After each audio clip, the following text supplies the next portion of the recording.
ladies and gentlemen. Welcome back to another episode of Outside the Field. Today, before we get started, we're going to drop some very solid knowledge on you guys. And if you don't believe this, then you have not been exposed to a real fantasy football league. If your league allows vetoes of trades, you're in the wrong league. And the reason I believe this, and the reason I think we both believe this, Chris didn't believe this before, honestly, in like season 1, season 2 of our actual league. But now that we've had some time to like talk about it and like discuss, like I think he's fully on board with my thought process on this. But I'll let him discuss that when I get done with this. The reason I say that is part of fantasy football is the trades. And if you're able to swindle somebody who thinks that Sterling Shepard is going to be a top 3 receiver all year long because he put up 30 points, that you're a great salesman and you deserve to have whatever you were able to buy. And if you're stupid enough to sell your first round pick for Crafty, where are you going with this, man? I'm confused. Noah Gray, then Wait, that's what no, you should do. someone did not actually do this, did they? No. But I'm just saying, like, if you can swindle that, do it, man. I'm just saying, vetoing trades in leagues should not be allowed. And if you're in one of those leagues, I highly suggest that you just leave and go start your own league. Wait, did something happen to you? It did. So in my dynasty league this week, it's a super flex league. I offered Taylor Heineke, who I actually believe a lot in, to said team member, and for a first round pick in 2023. So it's not even this next draft. I have to wait a year. And he accepted on accident. And the whole league's like, what the hell? What? Like, there's no way, blah, blah, blah. And in a league that you can't veto at all. And then the commissioner, who is my brother-in-law now, set up a poll and they vetoed my trade and traded it back. And what happened? Taylor Heineke put up a crisp 24 points, and I actually played that guy that current week, and I beat him by 10 points. So Because of Taylor that's Heineke. that whole league right here. Okay. But well, anyways, sorry for the children, as always, for Mr. Crabtree's behavior. Man, I'm sorry. Andrew, edit that out. No, Andrew. Let the children know who Crabtree is as a human being. But today, guys, as always, it is Waiver Wire Wednesday. We are going to bring you the best must-adds, guys. We always use Fantasy Pros just for the estimates, so all of these players are always under 30%. Usually it's 50%, but we know that a lot of people play like 12 and 14-man leagues, so we're always going to try to find you those people that are really readily available. So right after this, guys, we will get into our episode for Waiver Wire Wednesday.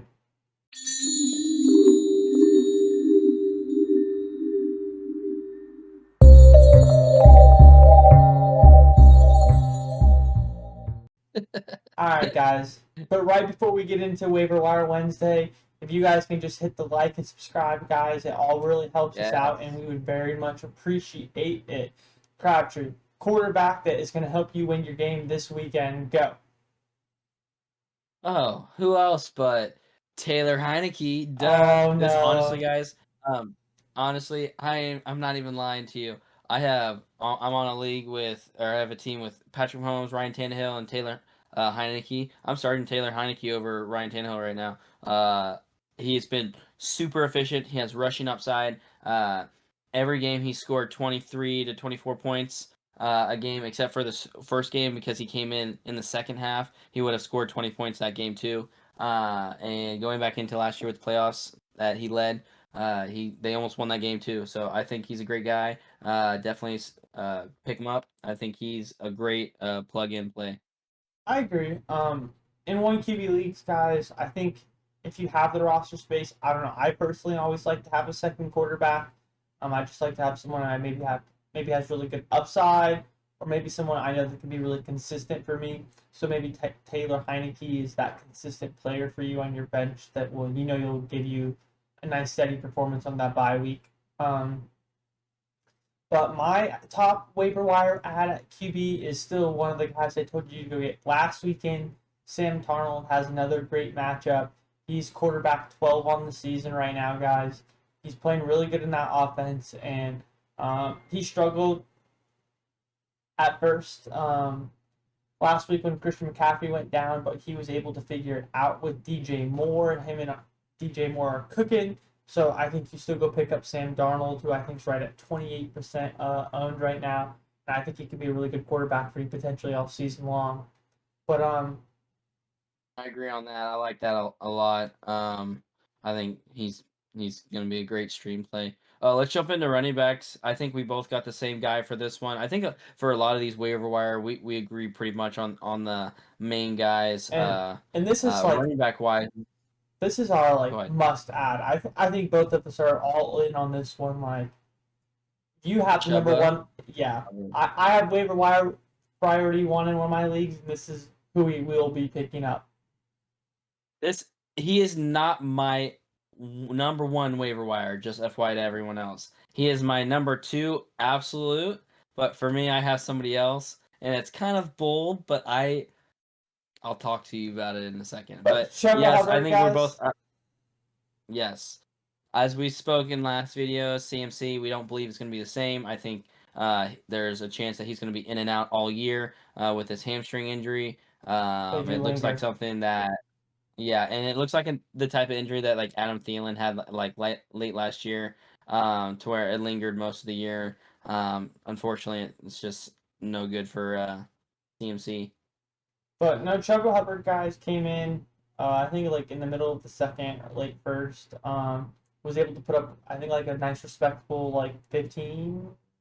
It was somewhere in that range. Remember the exact amount, Crabtree?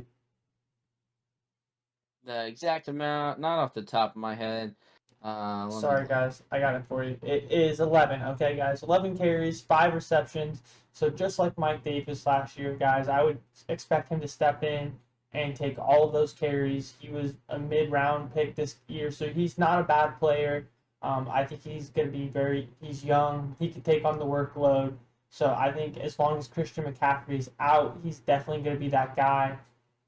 So if you are the Christian McCaffrey owner, I would probably pay a small piece if you don't get Chuba Hubbard off the waiver. I would probably pay a little price to go acquire him just because if Christian McCaffrey is missing time, this is definitely the guy you want to be able to put in there to fill that spot. So I definitely feel really good about him this week. Alrighty, guys. I'm on that same train with Chris. But I'm gonna jump into our receivers and my number one must add this week. You've heard it before, and I think that this time it's finally gonna hit. Why do I think it's finally gonna hit? Because now in the new rules that they have for the players, they are allowing players to what? Smoke marijuana. Josh Gordon is reinstated. He is signed with the Chiefs. The Chiefs have desperately needed a receiver too. He played phenomenal in the little side XFL a few games that he played. And this guy is a freak of nature.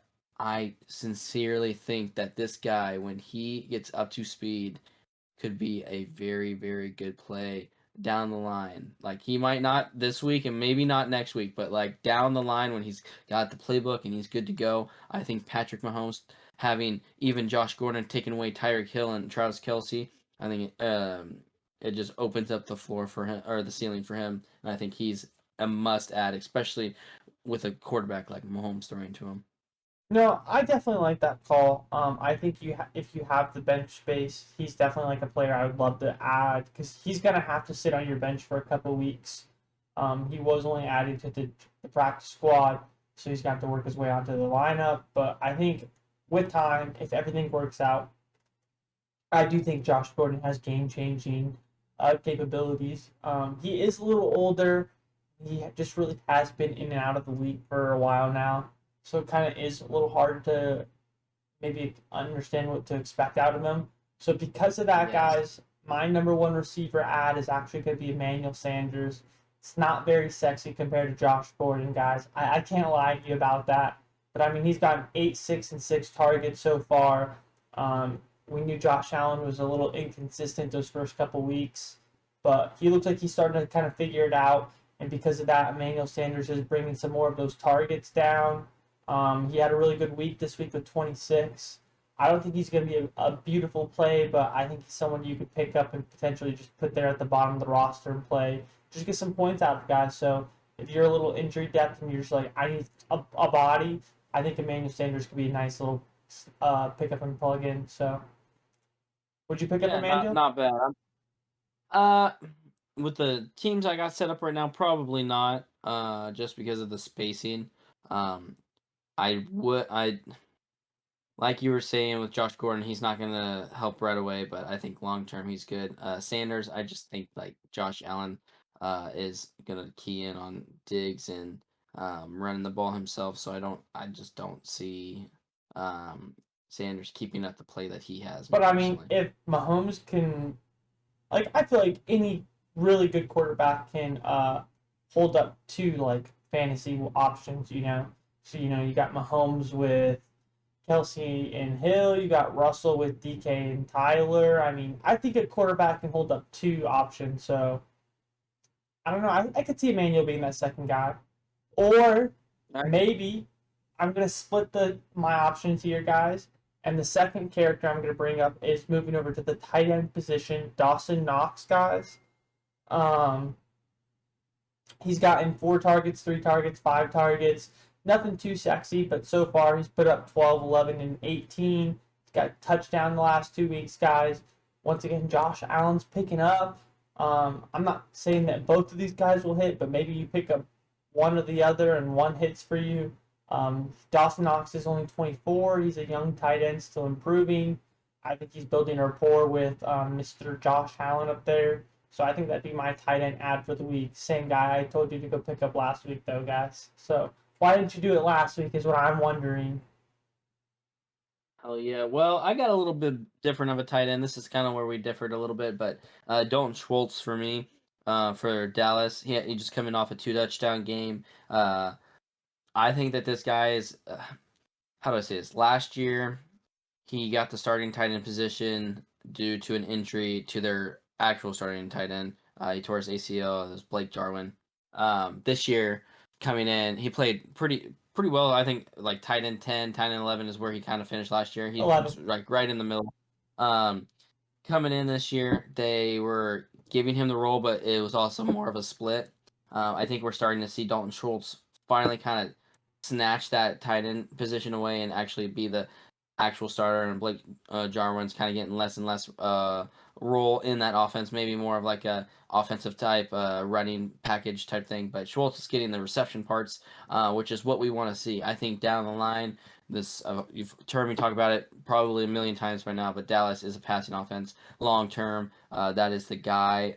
Tight end wise, like if you're struggling and you don't have one of those top tight ends, this could be one of those guys that hey you put in. He's probably going to get you like 6 to 10, but every once in a while you never know. He might get 2 touchdowns and you're up to 24, He 25 was from the a best tight end. passing option this week.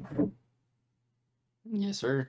But guys, But yeah, that's yes, Chris. What he was saying? That's all we got for you this week. we gotta get out of here before Uh, Crabtree's laptop died. As always, he never comes prepared, guys. So it's gonna die on us. But as always, we do appreciate you guys tuning in today.